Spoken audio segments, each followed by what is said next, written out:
नमस्कार। आप देख रहे हैं बीसीसी न्यूज़ और आपके आसपास की खास खबरों के साथ मैं मनीष मनसागर। बुलेटिन की शुरुआत से पहले एक नज़र आज के अहम खबरों पर।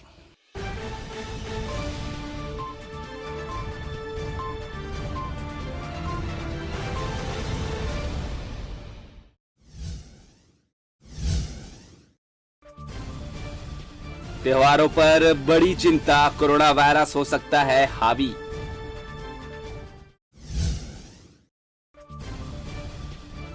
संक्रमण और मौत के मामले प्रदेश में बढ़े आंकड़े।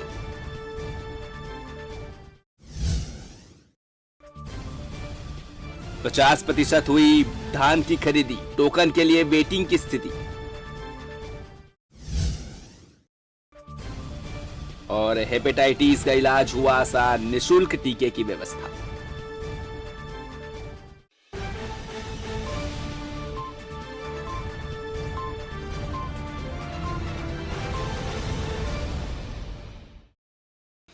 और ये थी सुर्खियां, अब खबरें विस्तार से।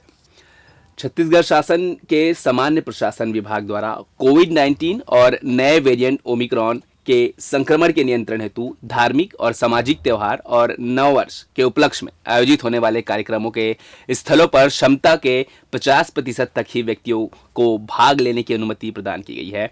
उक्त निर्देश का जिले में कड़ाई से पालन करने कलेक्टर और जिला दंडाधिकारी द्वारा निर्देश जारी किए गए हैं। गौरतलब है, देश में लगातार संक्रमण के नए मामले सामने आ रहे हैं, लिहाजा लोगों को इस संक्रमण से बचने अब थोड़ी सख्त कदम उठाने आवश्यक होते नजर आ रहे हैं। और इधर कोरोना वायरस के नए खतरनाक वेरिएंट ओमिक्रॉन को फैलने से रोकने के लिए जिला प्रशासन ने नई गाइडलाइन जारी कर दी है। अब धार्मिक, सामाजिक और अन्य कार्यक्रमों में स्थल क्षमता के अनुसार 50% लोग ही शामिल हो सकते हैं। इससे नए साल के जश्न पर ग्रहण लगता दिख रहा है। ओमिक्रॉन की दहशत बढ़ती ही जा रही है, देश भर में लगातार इसके मरीज सामने आ रहे हैं। ऐसे में इस वेरिएंट को फैलने से रोकने के लिए हर संभव प्रयास किया जा रहा है। विदेश से आने वाले हर व्यक्ति को निगरानी में रखा जा रहा है ताकि ओमिक्रॉन से संक्रमित मरीजों की पहचान कर रोकथाम की जा सके। दूसरी ओर कोरोना वायरस को लेकर लोग लापरवाही कर रहे हैं। बाजार, सड़कों और सभी प्रकार के कार्यक्रमों में लगातार भीड़ बढ़ती जा रही है। इसे छोटी सी चूक के गंभीर परिणाम सामने आ रहे हैं। इसे अब शासन स्तर पर गंभीरता से लिया जा रहा है। इसी को देखते हुए राज्य शासन के निर्देश के बाद कलेक्टर डॉक्टर सारांश मित्तर ने कोविड-19 और नए वेरिएंट के संक्रमण के नियंत्रण के लिए धार्मिक, सामाजिक त्योहारों और नव वर्ष के उपलक्ष्य में आयोजित होने वाले कार्यक्रमों के स्थल पर क्षमता के 50% तक ही व्यक्ति को भाग लेने की अनुमति प्रदान कर दी है। छत्तीसगढ़ राज्य आयोग द्वारा जिला पंचायत सदस्य, जनपद पंचायत सदस्य, सरपंच और पंचों के रिक्त पदों की पूर्ति के लिए निर्वाचन कार्यक्रम जारी किया गया है। बिलासपुर जिले में 2 जनपद सदस्य, 8 सरपंच और 55 पंच, इस तरह कुल 65 रिक्त पदों के लिए चुनाव होगा। जिला निर्वाचन कार्यालय बिलासपुर से प्राप्त जानकारी के अनुसार त्रिस्तरीय पंचायत निर्वाचन कार्यक्रम के तहत 28 दिसंबर 2021 को सुबह 10:30 बजे से निर्वाचन की सूचना का प्रकाशन, नाम निर्देशन पत्र प्राप्त करना, सीटों के आरक्षण के संबंध में सूचना का प्रकाशन, मतदान केंद्रों की सूची का प्रकाशन किया जाएगा। इसी प्रकार नाम निर्देशन पत्र प्राप्त करने की अंतिम तिथि 3 जनवरी 2022 दोपहर 3 बजे तक, नाम निर्देशन पत्रों की जांच करने की तिथि 4 जनवरी को सुबह 10:30 बजे से, अभ्यर्थियों के नाम वापस लेने की अंतिम तिथि 6 जनवरी को दोपहर 3 बजे तक और निर्वाचन लड़ने वाले अभ्यर्थियों की सूची तैयार करना और निर्वाचन प्रतीकों का आवंटन 6 जनवरी को सुबह दोपहर 3 बजे के बाद किया जाएगा। लड़ने वाले अभ्यर्थियों की सूची का प्रकाशन किया जाएगा। यदि मतदान आवश्यक हो तो 20 जनवरी 2022 को सुबह 7 से दोपहर 3 बजे तक इसी दिन मतदान केंद्रों पर मतगणना की जाएगी। यदि आवश्यक हो तो तहसील और खंड मुख्यालय में 21 जनवरी 2021 को दोपहर 3 बजे से मतगणना होगी। सारणीकरण और निर्वाचन परिणाम की घोषणा खंड मुख्यालय में पंच, सरपंच, जनपद पंचायत सदस्य के मामले में 22 जनवरी को सुबह 9 बजे और जिला मुख्यालय में जिला पंचायत सदस्य के परिणामों की घोषणा 24 जनवरी को सुबह 9 बजे से की जाएगी। राज्य निर्वाचन आयोग द्वारा निर्वाचन कार्यक्रम में घोषणा के साथ ही त्रिस्तरीय पंचायतों के ऐसे क्षेत्रों में जहां निर्वाचन होना है, निर्वाचन की घोषणा की तारीख से परिणाम की घोषणा तक आदर्श आचरण संहिता लागू रहेगी। और इधर छत्तीसगढ़ में कोरोना से मौत का आंकड़ा बढ़ रहा है। शुक्रवार को दुर्ग में एक और मरीज की मौत हो गई। यह लगातार दूसरा दिन है जब दुर्ग में ही मौत हुई है। गुरुवार को भी एक मरीज ने दम तोड़ दिया था। इस बीच प्रदेश में 23 नए कोरोना संक्रमित लोगों की पहचान हुई है। साथ ही 28 मरीज को डिस्चार्ज किया गया है। दूसरी ओर रायगढ़ में 13 बच्चे पॉजिटिव मिले हैं। स्वास्थ्य विभाग से जारी बुलेटिन के मुताबिक दुर्ग, बिलासपुर, रायगढ़ में 4-4, रायपुर में 9, महासमुंद और दंतेवाड़ा में 1-1 नए मरीजों की पहचान की गई है। अभी प्रदेश के केवल 3 जिले ही ऐसे बचे हैं जहां कोरोना का एक भी केस नहीं है। इसमें बेमेतरा, बलरामपुर और नारायणपुर शामिल हैं। 3 दिन पहले तक महासमुंद, जसपुर और कोंडागांव में भी मरीजों की संख्या 0 हो गई थी। इसके साथ प्रदेश में कुल संक्रमितों की संख्या 10,07,540 हो गई है, जिसके बाद साथ अब प्रदेश में एक्टिव संक्रमितों की संख्या 296 हो गई है। बिलासपुर जिले में कोरोना वायरस तेजी से फैल रहा है। हर दिन नए संक्रमितों की पहचान की जा रही है। लगातार तीसरे दिन भी 4 पॉजिटिव मिले हैं। स्वास्थ्य विभाग द्वारा शुक्रवार को कुल 1538 संदेहों की कोरोना टेस्ट किया गई। लोगों की रिपोर्ट पॉजिटिव आई। बताया जा रहा है कि 65 वर्षीय वृद्ध संक्रमित हुआ है। इसके अलावा सकरी और मंगला चौक में मरीज मिले हैं। ग्रामीण क्षेत्र के मस्तूरी के ग्राम खैरा में 28 वर्षीय महिला पॉजिटिव हुई है। स्वास्थ्य विभाग द्वारा सभी को होम आइसोलेट कर दिया गया है। वहीं रोजाना 4 मरीजों के मिलने से जिले को हाई अलर्ट पर कर दिया गया है। एक छोटे से ब्रेक के बाद जल्द हाजिर होते हैं कुछ और खबरों के साथ। आप बने रहें।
और ब्रेक के बाद स्वागत है आपका।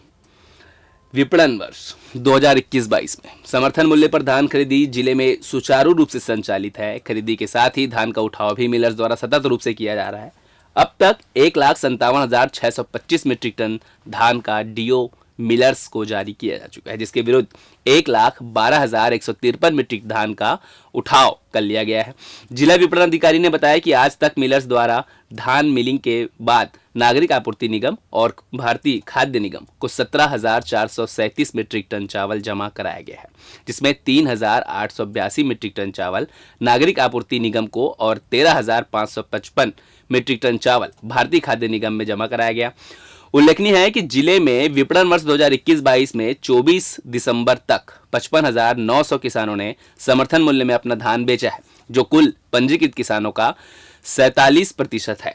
कुल पंजीकृत रकबे में धान बेचने वाले किसानों का रकबा 53% है। किसानों को इनके धान के एवज में 446 करोड़ रुपए का भुगतान किया जा चुका है। धान खरीदी के लिए लगभग 10,000 गठान बोरे उपलब्ध हैं। उन्होंने बताया कि समितियों में 5,958 गठाने और विपणन गोदामों में 4,000 गठाने उपलब्ध हैं। आवश्यकता अनुसार बोरे खरीदी केंद्रों में भेजे जा रहे हैं।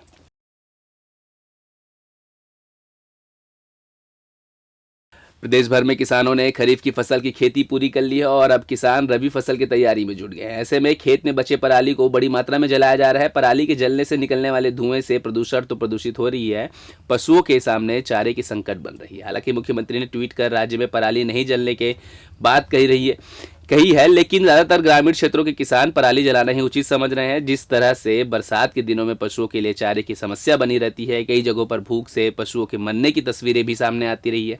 ऐसे में अगर शासन जल्द ही इस पर गंभीरता से विचार नहीं करती तो वहीं भूख से पशुओं के मरने का सिलसिला जारी रहेगा। राज्य में इस वर्ष जनवरी से नवंबर तक सड़क दुर्घटना के 11,323 प्रकरणों में 9,820 व्यक्ति प्रभावित हुए। यह पिछले वर्ष की तुलना में सड़क दुर्घटना का 8% और मृत्यु का 18.29% अधिक है। इसी तरह घायलों की संख्या में 4.50% की वृद्धि हुई है। ये जानकारी शुक्रवार को परिवहन मंत्री मोहम्मद अकबर की अध्यक्षता में हुई राज्य सड़क सुरक्षा परिषद की बैठक में दी गई। मंत्रालय में हुई इस बैठक में अकबर ने सुरक्षित यातायात व्यवस्था के उपायों पर प्रभावी अमल के निर्देश दिए हैं। उन्होंने सभी संबंधित विभागों को सड़क दुर्घटना की रोकथाम के लिए समन्वित प्रयास करने पर विशेष जोर दिया है। अफसरों ने बताया कि राज्य में वर्ष 2020 में जनवरी से दिसंबर तक यातायात नियमों के उल्लंघन पर कुल 3,23,649 प्रकरणों में 10,09,77,590 रुपये जुर्माना वसूला गया। इस वर्ष जनवरी से नवंबर 2021 तक 3,59,675 प्रकरणों में 10,40,39,550 रुपये वसूल किए गए हैं। और उत्तर से आ रही ठंडी और शुष्क हवाओं पर हल्का ब्रेक लग गया है, जिसके कारण रात के तापमान में वृद्धि दर्ज की गई है। शुक्रवार को 10.2 डिग्री तापमान के मुकाबले शनिवार को पारा 12.8 डिग्री सेल्सियस दर्ज किया गया। वातावरण में नमी जरूर है, लेकिन ठंड से थोड़ी राहत मिली है। सुबह और शाम के वक्त अधिक ठंडी रहती है। मौसम वेधशाला लालपुर के मौसम वैज्ञानिक डॉक्टर एसपी चंद्रा के मुताबिक प्रदेश के दक्षिणी भाग में 25 दिसंबर से आंशिक रूप से बादल छाने की संभावना है, जिसके कारण न्यूनतम तापमान में सबसे ज्यादा वृद्धि दक्षिण छत्तीसगढ़ में होने की संभावना है। दिन के अधिकतम तापमान में भी अगले 3 दिनों में 2 से 3 डिग्री तक की वृद्धि प्रदेश में हो सकती है। शुक्रवार से उत्तर से ठंडी और शुष्क हवाओं का आगमन बंद हो गया है, जिसके कारण प्रदेश के न्यूनतम तापमान में भी परिवर्तन होगा। मौसम विज्ञान विभाग की माने तो इस साल नए साल में ठंड बना रहेगा। तापमान में अधिक उतार चढ़ाव की संभावना नहीं है। सिम्स में भी हेपेटाइटिस बी का निःशुल्क टीका लगाने की व्यवस्था कर ली गई है। टीकाकरण के पहले चरण में सिम्स के तमाम चिकित्सक की स्टाफ को टीका लगाने की प्रक्रिया शुरू कर दी गई है, जिसके बाद हेपेटाइटिस बी के मरीजों को निःशुल्क टीका लगाने के साथ उपचार भी होगा। आपको बता दें, खतरनाक बीमारी हेपेटाइटिस बी के इलाज की सुविधा अब तक सरकारी अस्पतालों में नहीं थी। ऐसे में संभाग स्तर में सिम्स में इसके निःशुल्क उपचार और टीकाकरण की व्यवस्था शासन ने की है। अब हेपेटाइटिस बी के मरीजों को जल्द ही इसका निःशुल्क टीका लगाया जाएगा, लेकिन पहले चरण में सिम्स स्टाफ को टीका लगाया जा रहा है। इसके बाद इनके मरीजों को टीका लगाया जाएगा। यह क्षेत्र के लिए बड़ी चिकित्सकीय सुविधा साबित होने वाली है। टीका के साथ इस बीमारी का उपचार भी पूरी तरह से निःशुल्क किया जाना है। शासन के निर्देश के अनुसार इसके लिए अलग से सेंटर भी तैयार कर लिया गया है। इसकी महंगी दवाएं भी शासन की ओर से मरीजों को निःशुल्क उपलब्ध कराई जाएगी। इस बुलेटिन में फिलहाल इतना ही। फिर होगी मुलाकात। आप बने रहें हमारे साथ। नमस्कार।